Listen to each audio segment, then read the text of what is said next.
یہ بات کرنے کا مقصد یہ ہے کہ ایک آئیڈیالوجی، ایک نظریہ جو ہے جب عملی صورت میں آتا ہے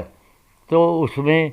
معروضی حالات کے تحت تبدیلیاں کرنی پڑتی ہیں، جو لینن نے بھی کی، اور وہاں انقلاب کی تکمیل کی، اور اس کا پورا لٹریچر وہ موجود ہے۔ اسی صورت سے چین میں بھی ماؤ نے اپنے انقلاب کی تکمیل کے لیے عوامی جمہوریت کا نظریہ دیا، اور اس میں یہ سب۔ اب یہ جو اختلاف رائے کی بات ہم کر رہے ہیں، تو اس کی چین کے انقلاب کی اور اس کے نظریے کی عالمی کمیونسٹ تحریک نے حمایت نہیں کی، اور بعض پارٹیوں نے، یورپ کی پارٹیوں نے اختلاف کیا، اور اس کا اختلاف جو ہے وہاں کی عالمی کمیونسٹ پارٹی کا اخبار ایک نکلتا تھا، for a lasting peace for peoples democracy, غالباً بخارسٹ سے نکلتا تھا یا بڈاپسٹ سے۔ تو اس میں وہ پارٹیوں کا لٹریچر چھپتا تھا، اور اس کو چین کی پالیسیوں کو وہ کنڈم کرتے تھے۔ لیکن روس کی کمیونسٹ پارٹی اور اسٹالن نے اس کی ماؤ کے نظریات کی اور ماؤ کی بھرپور حمایت کی، نہ صرف نظریاتی طور پہ بلکہ عملی طور پہ بھی اس کی مدد کی، اور اس کو اپنے تکمیل تک پہنچنے میں انہوں نے پورا اس کا وہ ساتھ دیا۔ وہاں سے روس اور چین کا بالکل ایک راستے سے چلنے کا لیکن وہاں جب چین کی حمایت اور ان کی وہ کی، تو روس کی اپنی حالات کے مطابق عالمی پالیسی جو بنی تھی وہ یہ تھی کہ جہاں بھی، جس ملک میں بھی جو بھی ترقی پسند تحریک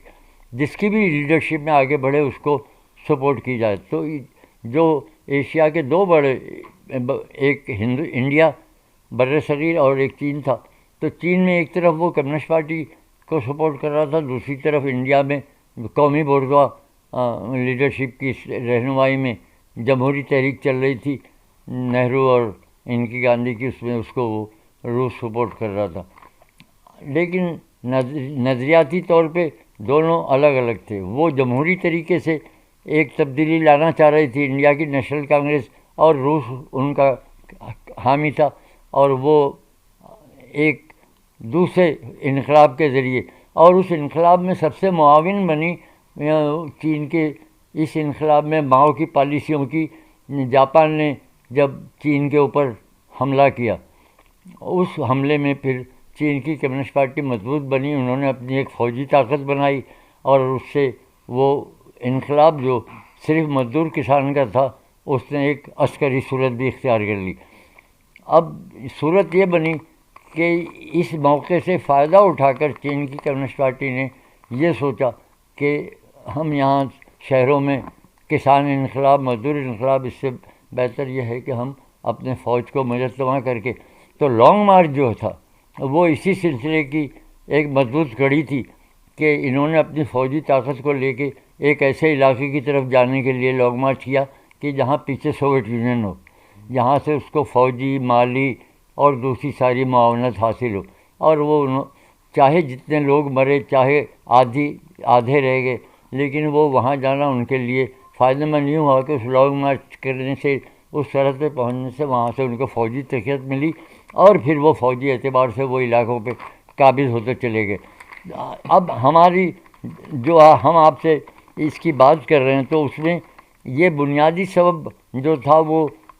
دونوں ملکوں کی، بر صغیر کے دو بڑے ملک جو 20ویں صدی میں اپنے انقلاب کی تکمیل پہ جا رہے تھے، ایک تو یہ ہندوستان میں جمہوری انقلاب تھا، بورژوا جمہوری انقلاب تھا، اور چین کی پارٹی ایک کمیونسٹ انقلاب کی طرف بڑھ رہی تھی۔ تو دونوں کا طریقہ کار اور حکمت عملی بالکل الگ الگ تھی، اور وہی آگے جا کے اس نے یہ صورتحال پیدا کی جو دونوں ملکوں کا اور عالمی کمیونسٹ تحریک پہ بھی وہ اثر انداز ہوئی۔ چین جب دوسری جنگ عظیم میں چین باقاعدہ اپنے انقلاب کی تکمیل کی طرف پہنچ رہا تھا، یعنی علاقے اس کے کمیونسٹ پارٹی کے قبضے میں آتے جا رہے تھے،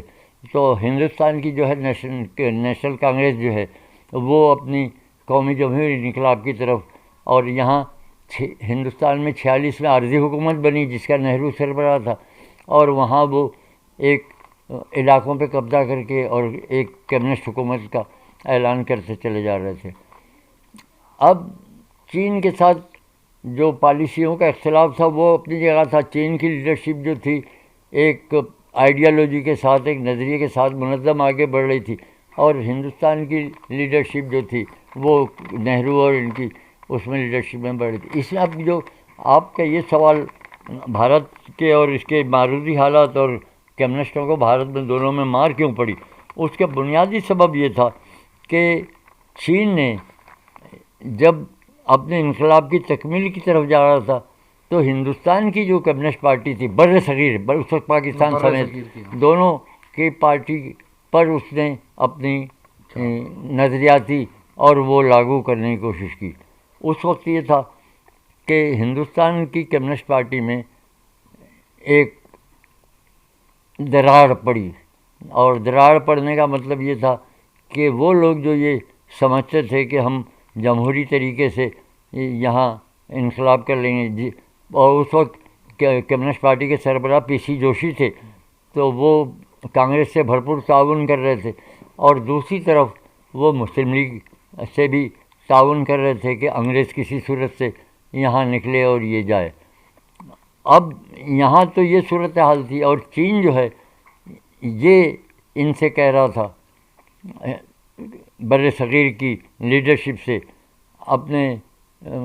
مضامین کے ذریعے، اپنے سرکولر کے ذریعے، کہ نہرو جو ہے یہ چیانگ کائی شیک کی دوسری شکل ہے، جو ہم نے نیاز حیدر کی شاعری میں، دوسری شاعری میں، کہ اس کا ذکر بھی ہندوستانی کمیونسٹوں نے کیا کہ کون سے ملک میں کس چیانگ کی موت آئی ہے، جب وہاں چین کی میں چیانگ بھاگ کے اور تائیوان فارموسا میں گیا تھا، تو وہ ہندوستان کے کمیونسٹ سمجھ رہے تھے کہ یہاں بھی ایک کمیونسٹ انقلاب آ جائے گا۔ ایک یہ پالیسی چل رہی تھی، اور دوسری پالیسی یہ چل رہی تھی کہ ہندوستان اس وقت کمیونسٹ انقلاب کی طرف نہیں جا رہا ہے، یہاں کے معروضی حالات ایسے بالکل نہیں ہیں، اور یہاں جو ہے انقلاب جمہوری طریقے سے ہی آگے بڑھ سکتا ہے۔ لیکن دوسری جنگ عظیم کا خاتمہ اور سوویت یونین کی فتح، ہٹلر کی شکست، اور چین کی کمیونسٹ پارٹی کا، کمیونسٹوں کا چین پہ پورا قبضہ کرنا، چین کا یہ نظریہ تھا کہ ہندوستان کے بھی کمیونسٹوں کو چاہیے کہ دنیا میں اور خاص طور سے ایشیا میں جو ابال آیا ہوا ہے اس سے فائدہ اٹھائیں، اور ہندوستان کو بھی ایک کمیونسٹ پارٹی کی لیڈرشپ میں ایک انقلاب کی تکمیل کی طرف لے کے جائیں۔ اور اس کی ثبوت میں وہ یہ پیش کرتے تھے کہ جو نیوی کی بغاوت ہوئی تھی تو سینکڑوں جہازوں پہ وہاں کی مقامی نیوی نے قبضہ کر لیا تھا، اور جو بمبئی، کراچی، ٹراونکور، کوچین اور دوسری بندرگاہوں پہ جو تھے وہ انہوں نے ایک بغاوت کا علم، اور پھر عملی طور پہ عوام شامل ہو گئے تھے بمبئی میں اور دوسری جگہ میں، اور بڑی بغاوت وہ تھی۔ تو وہ ایک ہندوستان کے کمیونسٹوں کے لیے ایک خوش فہمی تھی، لیکن وہاں وہ لیڈرشپ، وہ تنظیم، وہ معروضی حالات نہیں تھے کہ وہ انقلاب، کمیونسٹ انقلاب کی طرف لے آتے۔ تو یہاں سے دو لائنیں بنی، اور وہ ہندوستان کی کمیونسٹ پارٹی میں بی ٹی رندوے جب برسر اقتدار آئے تو انہوں نے چین کی لائن کو گائیڈ کیا۔ پھر وہ ہندوستان کی پارٹی نے جو راستے اختیار کیے وہ جیسے 9 مارچ کی ایک ہڑتال تھی ملک گیر، بڑی سخت تھی، اور اس کو بہت شدت سے ناکام ہوئی۔ ہندوستان کے آئین کو تسلیم نہیں کیا، اس کے خلاف انہوں نے تحریکیں چلائی۔ ہندوستان کی آزادی کو آزادی تسلیم نہیں کیا کہ یہ آزادی نہیں ہے، حالانکہ وہ کانگریس جو ہے ایک اپنے بورژوا جمہوری انقلاب کی تکمیل کی طرف جا رہی تھی، جس کا آج ایک پون صدی گزرنے کے بعد آج ہم پاکستان جو ہے وہاں تک نہیں پہنچ پایا جو وہاں جمہوری تحریک نے 47 میں اپنے انقلاب کی تکمیل کی۔ اور وہ یہ تھا کہ وہاں پورے اس پہ وہاں کی قومی اداروں کا قبضہ ہو گیا تھا، انگریزوں کو بالکل انہوں نے بے دخل کر دیا تھا، سرمایہ پر اور اسٹیبلشمنٹ پہ سب پہ کانگریس، اس لیے کہ کانگریس تو 46 میں جب عارضی گورنمنٹ بنی تھی جبھی قابض ہو گئی تھی، اور اسی صورت سے بنگال میں جو تھی وہ مسلم لیگ کو حکومت دے دی گئی تھی. یہ پاکستان بننے سے پہلے کی بات تھی. تو دو لائنیں جو چل رہی تھی چین کی، اور سوویت یونین یہ کہہ رہا تھا کہ آپ کانگریس کا ساتھ بھی دیں، اور اس حالات کو دیکھتے ہوئے اس نے کھل کے حمایت نہیں کی تھی اس انتہا پسندی کی. لیکن روس کی حامی جو عالمی کمیونسٹ پارٹیاں تھیں برٹش کی، جس کی رہنمائی رجنی پامدت اور ہیری پول کر رہے تھے، وہ باقاعدہ ہندوستان میں اس دوران میں بمبئی میں اور ہندوستان میں دوسرے کمیونسٹ لیڈروں سے آتے تھے، ملتے تھے، اور پھر اس کا سرکولر کے ذریعے ہم پارٹی کے لوگوں میں ڈسکشن ہوتا تھا کہ بھئی وہ کہہ رہے ہیں کہ آپ آئین کو تسلیم کریں ہندوستان کے، آپ جمہوری تحریک کا حصہ بنیں، اور جو الیکشن ہونے جا رہے ہیں اس میں آپ حصہ لیں. لیکن یہاں یہ تھا کہ جو چین کی لائن تھی تو وہ اپنی یہ تھی. تو یوں کمیونسٹوں میں ایک ڈویژن بنا، اور اس سے ہندوستان کے کمیونسٹوں کو بہت بڑا نقصان ہوا. وہ یہ ہوا کہ نظریاتی طور پر اور عملی طور پہ اور کھلے عام اس وقت یہ ہوا کہ یہ روس نواز ہے، یہ چین نواز ہے. یہ اندرونی طور پہ، یعنی میڈیا میں اور عام طور پہ یہ شامل نہیں ہوا، جس میں روس نواز کی رہنمائی ڈانگے اور یہ کر رہے تھے، اور اس دوسری طرف جو تھے وہ اس کی چین کی لائن کی بی ٹی رندوے، اور اس کے بنگال کے اور آپ کے حیدرآباد کے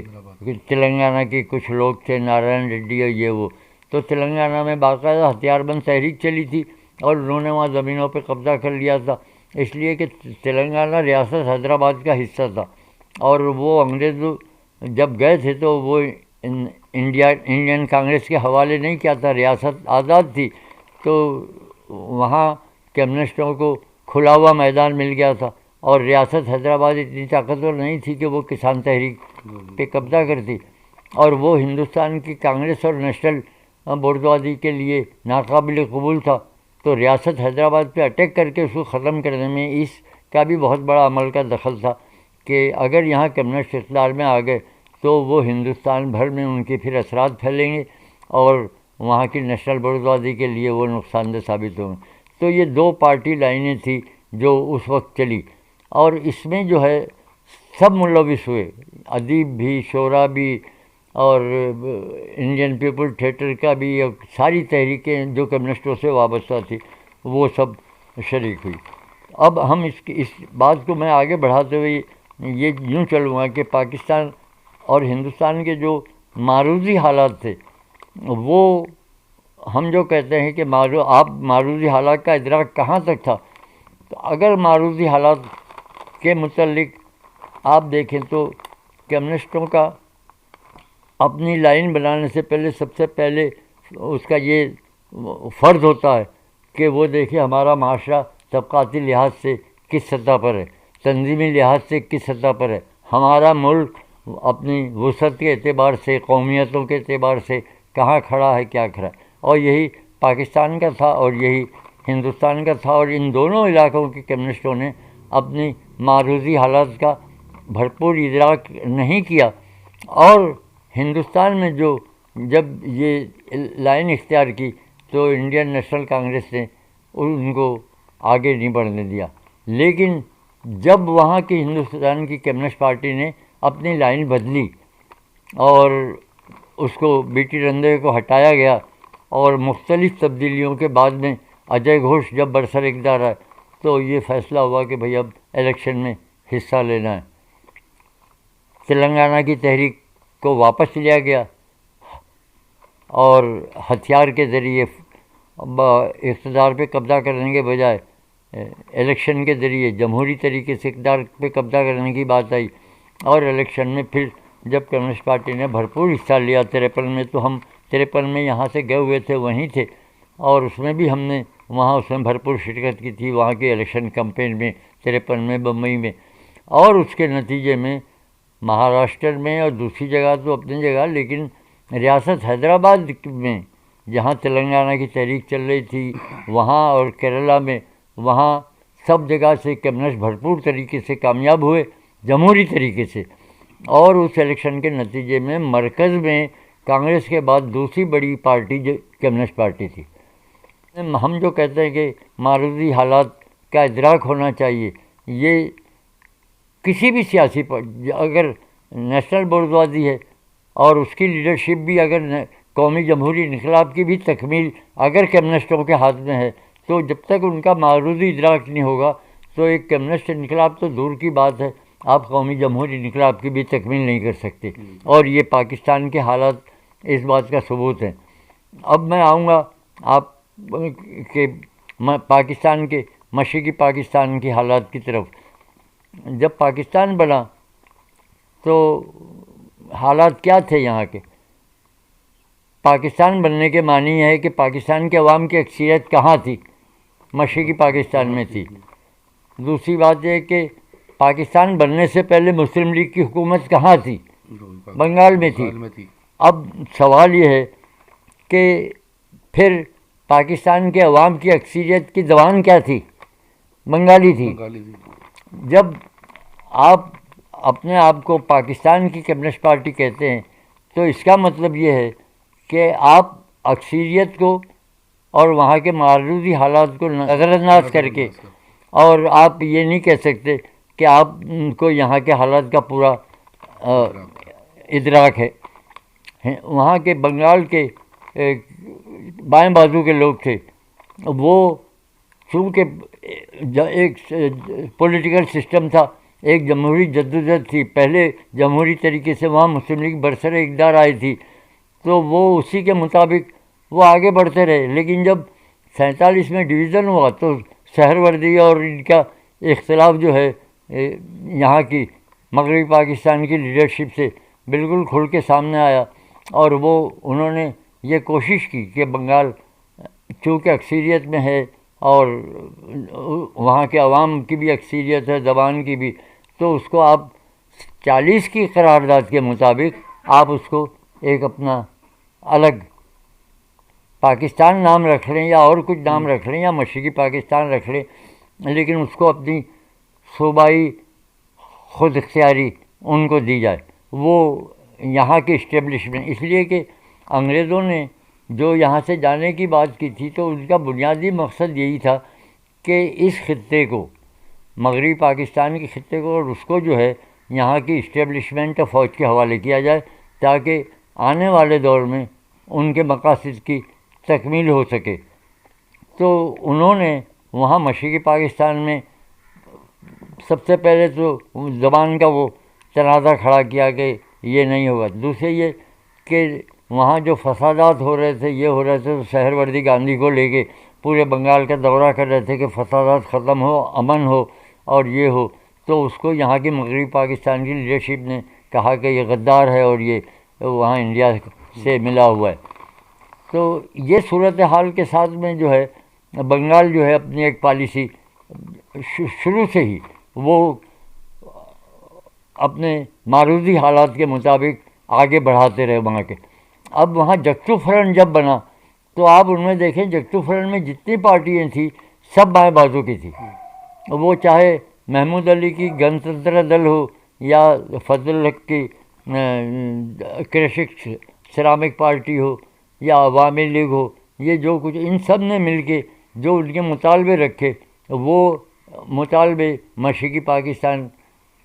کی قومی زبان کے بارے میں تھے اور وہاں کی قومی معاشی حالات کو اپنے اس میں دسترس بنا، اور انہوں نے وہاں سے مسلم لیگ کا ٹوٹل صفایا کر دیا، اور وہ جگتو فرنٹ برسر اقتدار ہے۔ اب یہ کہنا کہ کمیونسٹوں کو پسپائی کی ہوئی، تو سوال یہ ہے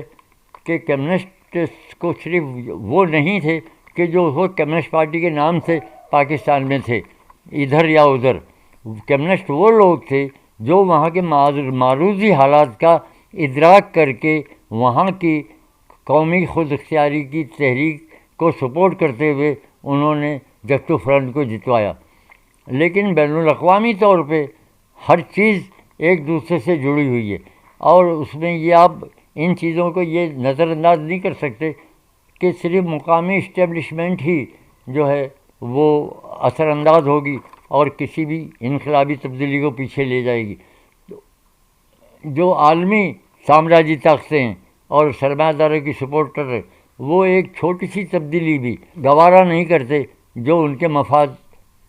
سے مخالفت میں جائے. یہ تو آپ نے کمیونسٹوں کی بات بتائی یا بائیں بازو کی. جی تو اس وقت جو وہاں مسلم لوگ تھے یا مسلم تحریکیں چل رہی تھی، ان کا کیا رد عمل تھا بٹوارے پہ؟ مسلمانوں کی تحریک تو یہ صورتحال تھی بمبئی میں کہ انہوں نے جو بر صغیر میں ایک نعرہ دیا ہے کہ مسلم ہے تو مسلم لیگ میں آپ مسلمان ہیں تو آپ پر یہ فرض ہو جاتا ہے کہ آپ مسلم لیگ میں آ جائیں. اور اس میں عملی طور پہ میں آپ کو ایک مثال دوں کہ وہاں ہر سال ایک جلوس نکلتا ہے عید میلاد کا، اور وہ جلوس نکلتا ہے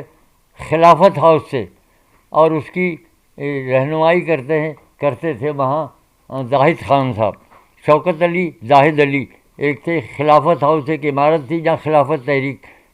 کی جگہ تھی، اور خلافت نام سے پرچہ بھی نکلتا تھا، اور وہ جلوس عید میلاد کے دن نکلتا تھا، اور اس میں مسلمانوں کے سیاسی سلوگن بھی لگتے تھے، مذہبی سلوگن بھی رکھتے تھے، اور ساری چیزیں تھیں. جب وہ بھنڈی بازار سے گزر رہا تھا، ہم ساتھ تھے اس کے، تو وہ بھنڈی بازار کے جو چوک ہے اس چوک پہ سامنے بڑا پوسٹ آفس کی بلڈنگ ہے، اور اسی کے ساتھ میں دائیں جانب ایک بلڈنگ میں خاکسار تحریک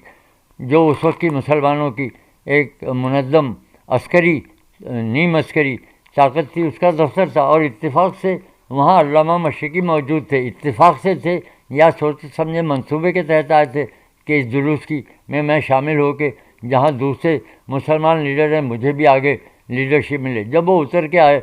تو بھرپور طریقے سے مسلم لیگ نے اور اس کی نیشنل گارڈ نے ان کی ہوٹنگ کی، ان کو وہاں شامل نہیں ہونے دیا، ان کے خلاف نعرے لگائے، اور وہ واپس پھر اپنے دفتر میں جا کے بیٹھ گئے. اسی صورت سے وہاں جے ہاسپٹل پہ جو جامعہ ملیہ کے کتابوں کا سیل ڈپو تھا مکتبہ جامعہ کے نام سے، وہ جامعہ ملیہ جو ہے وہ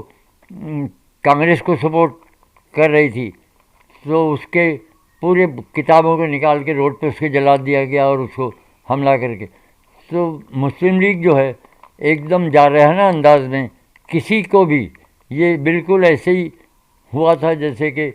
کراچی میں جب ہم دیکھتے تھے کہ یہ اسٹیبلشمنٹ نے الطاف کو کھڑا کیا، تو وہ سوائے اس کے کہ جو الطاف جو یار نہیں ہے وہ غدار ہے، تو وہ نعرہ وہ تھا کہ جو مسلم لیگ کا وہ نہیں ہے. اور اس دوران میں یہ جملہ تو قائد اعظم کا بہت مشہور ہوا کہ مولانا ابوالکلام آزاد جو ہے وہ ایک کانگریس کا شعبہ ہے، حالانکہ اس کی قابلیت علمیت وہ اپنی جگہ مسلم تھی، اور وہ نہرو جاتے تھے تو وہ ہندوستان کا وزیر اعظم ہوتا تھا، وزیر تعلیم ہوتا تھا، وغیرہ وغیرہ. تو دوسرے رد عمل کیا ہوتا، میں نے آپ کو یہ دو مثالوں سے جو بمبئی میں میں نے اپنی آنکھوں سے دیکھی، تو وہ یہ رد عمل تھا کہ کسی کو پنپنے نہیں دینا سوائے اپنے نعرے کے. تو یہ تھا. بہت شکریہ. محمد رشاد محمود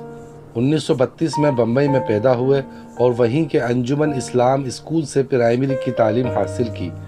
1944 میں اپنے والد کے انتقال کے باعث تعلیم چھوڑنا پڑی اور صرف 12 سال کی عمر سے محنت مزدوری میں لگنا پڑا. اسی دوران پڑھنے کا شوق جاری رکھا اور سڑکوں پر بکنے والے کمیونسٹ پارٹی کے اخبار کے ذریعے بمبئی کے ترقی پسندوں سے رابطہ ہوا، جن میں کیفی اعظمی، شوکت کیفی، سردار جعفری، سلطانہ جعفری، محمد مہندی،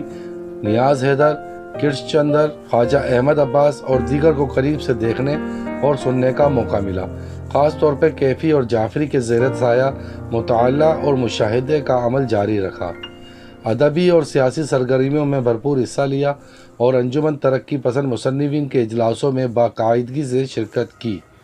1954 میں پاکستان منتقل ہوئے اور بائیں بازو کی سیاست میں حصہ لینے کے ساتھ محنت مزدوری بھی کرتے رہے، ساتھ ہی لکھنے پڑھنے کا سلسلہ بھی جاری رکھا. نیشنل عوامی پارٹی میں خاصے سرگرم رہے اور اب زندگی کے تقریباً 9 عشرے گزرنے کے بعد بھی اپنے سیکولر اور ترقی پسند نظریات پر کاربند ہیں۔ زیر نظر کتاب ان کے مضامین کا مجموعہ ہے جو ماہنامہ بدلتی دنیا میں شائع ہوتے رہے ہیں۔ Hey there. Subscribe to my channel. And also press this bell icon. So you never miss any new updates, cause whenever we upload new video you will get a notification on your phone.